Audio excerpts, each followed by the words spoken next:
Cette fois, au cours des 13 dernières années, Hong Kong s'est classé numéro 1 mondial pour les introductions en bourse. Le marché primaire de la ville a longtemps été un moteur de croissance.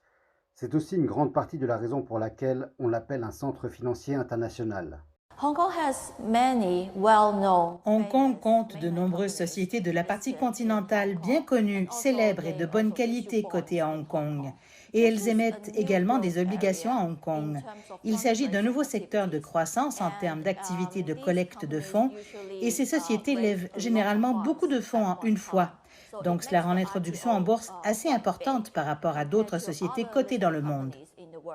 Les fonds levés lors des introductions en bourse sur le Main Board de Hong Kong devraient atteindre jusqu'à 400 milliards de dollars hongkongais, soit quelques 51 milliards de dollars américains, en 2022.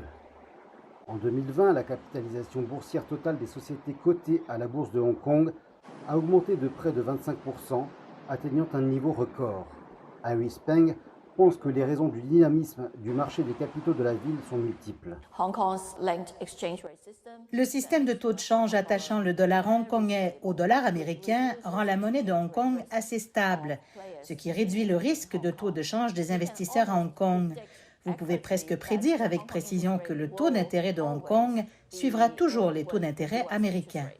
Mais il y a des défis. Le monde fait face à des tensions géopolitiques, à une pandémie et à une inflation élevée. Hong Kong fait aussi face à la concurrence de pays comme Singapour. Les opportunités sont toujours là parce que nous sommes vraiment proches de la partie continentale et nous avons beaucoup d'intégration avec la partie continentale. Par exemple, les transactions transfrontalières en renminbi, en monnaie numérique, qui sont l'avenir du système de paiement. Mais pour garder le dynamisme de l'économie et les réformes du secteur financier, nous devons faire partie de la partie continentale.